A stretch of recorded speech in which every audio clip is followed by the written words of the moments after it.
first of all, it's great when people are forced to read your book. That's really cool. It's in our bookstore, yeah. in the textbook section. That's really cool. Yeah, it's neat. It's neat to know how many different things that it's been applicable to over the years. And when the book came out, when I created the book, I was thinking primarily of a book for general appreciation of comics and for artists and readers. And it wasn't too long before I started to hear from web designers, multimedia designers, people in gaming, drama, English, art, instruction, all of those things. And it was really gratifying. But I think that one of the things that's going on there is that I think that any topic of interest that you concentrate with sufficient intensity is probably going to yield insights having to do with a broader range of communication skills. I think that's true of people like Edward Tufte or Donald Norman, who've also written books that are ostensibly about one thing, like Tufte's books are just about designing charts, and yet people get a lot out of them. And we read design. Not semester long. Longest I've ever done was a 7-week program at University of Eastern Michigan, where I basically taught the course spread out as weekly installments, and then did a whole slew of class visits and that sort of thing. Okay. That was fun, but I can't go too long because I can't be without my family too long. In fact, they even came out to visit me during that. Okay.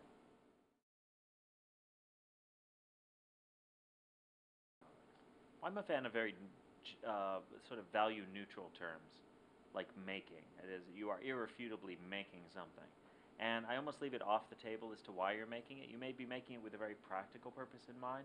You may be making it with a very lofty purpose in mind. But regardless of why you embark on making comics, you're going to be grappling with certain issues of communication and choices. Right. And so I wanted to look at those in a context that's sort of almost apart from its purpose. So regardless if you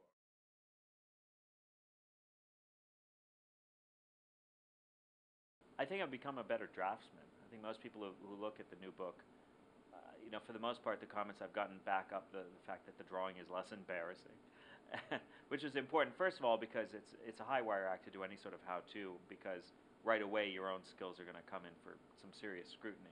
Sure. So I think fear may have motivated me there as much as anything else. But also in trying to understand how best to tell a story, I'm also getting some insight into what makes a good story, and that's important to me because my next project is going to be a graphic novel, and I have a story I like, and I don't want to screw it up. I want to make sure I understand why it works or how it could work better. And just generally speaking, I've forced myself to show a lot more care towards the details of the drawing, something that I had trouble doing over the years because I was always looking at the big picture, always thinking about interesting ideas for rearranging panels or grand schemes of mapping comics on a big scale and things like that. And sometimes I would get restless with the details. But the details are important, and it's important to be able to get just as much joy from drawing a forearm as you do from working on some great master plan for panel layouts.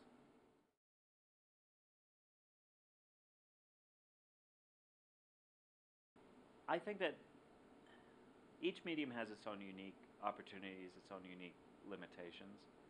Although I have trouble enumerating the limitations because I take it as an article of faith that any medium is capable of virtually anything, or at least we can't declare in advance that it can't do it. When it comes to comics, I think that one of its appeals is certainly control. That's a very big deal with comics. You can have control over so many aspects of the work when you're writing and drawing it yourself instead of having to team up with an army of people as in animation, say, or film production. Or when you're at the mercy of your reader's imagination, as in prose, you can be much more specific in comics. And you can create whole worlds with tremendous breadth and depth all by yourself, if you're willing to spend a couple of years at a drawing table. Right. And that's very appealing to control freaks like me. And it's also, it's a unique form where you get to create these temporal maps, where it's actually the only form of art I know of where you rise above that landscape of time and you're looking at past, present, and future all around you in these different moments spread out on the paper. It's not true of any other form that I know of. All the rest have this treadmill of the now. It's always now. And the future is anticipation and the past is a memory. But you're always in the now and you don't have that control over the pace that you have in comics. I do. All of these forms say have a different story to tell. But I think that the important thing is to first return to first principles and understand what comics can do sort of in the abstract, and then how our choice of formats like print versus digital affects our possibilities, the parameters of what we can do. But to know that there's still this same basic idea that as you move through space, you move through time, this little one picture after another idea, that applies regardless of which of those formats you choose, regardless of which world of comics you decide to inhabit. That's still at the core of it. And a lot of our perceived limitations for any form, and this is true not just of comics but of movies and prose and anything else, a lot of our perceived limitations have to do with convention and habit and history, and have nothing to do with what that medium is actually capable of. It's just what we perceive to be our circumscribed limits.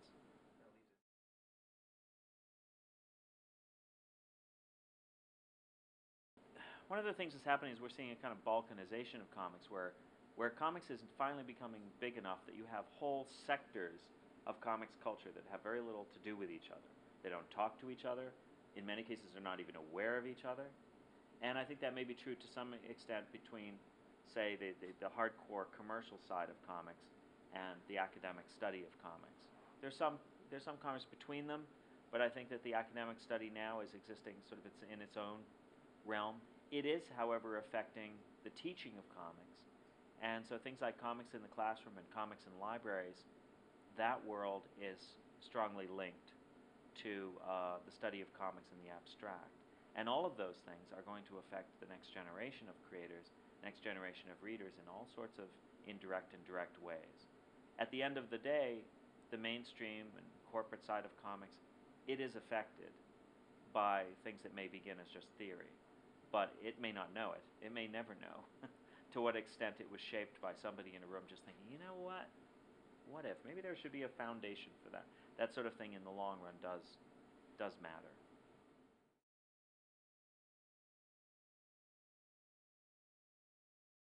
Generally, it'll be fascinating to see us moving the goalpost as algorithms and artificial intelligence begin to supplant certain things that we saw as entirely the province of craftsmen and individuals.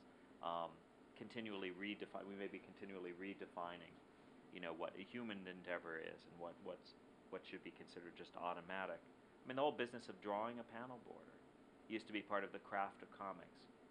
Now, your ability to draw a consistent line or a straight line is trivial. It's uninteresting to us because we know that we have software that can generate such things very easily.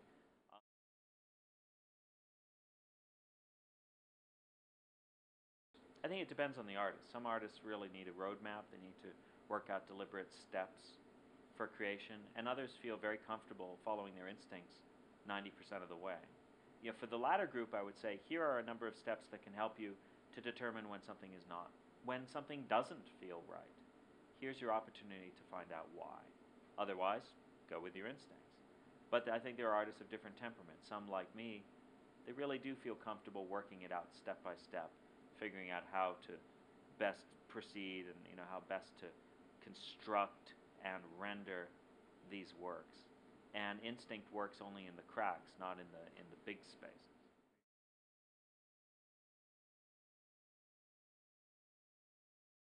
No, I think that probably the greatest source of new readers right now are just individual comics that are fun to read and that people discover on their own as comics. That's true of a lot of Japanese comics. I think that's true of some of the all-ages comics being produced now, like the Babysitter's Club adaptations. I think it's true of sort of neo-manga like Scott Pilgrim's Precious Little Life. And it's definitely true of a lot of web comics, which are being read in many cases by people who are not regular comics readers. They're just sent the link one day and they discover this makes them laugh, so they check back every day.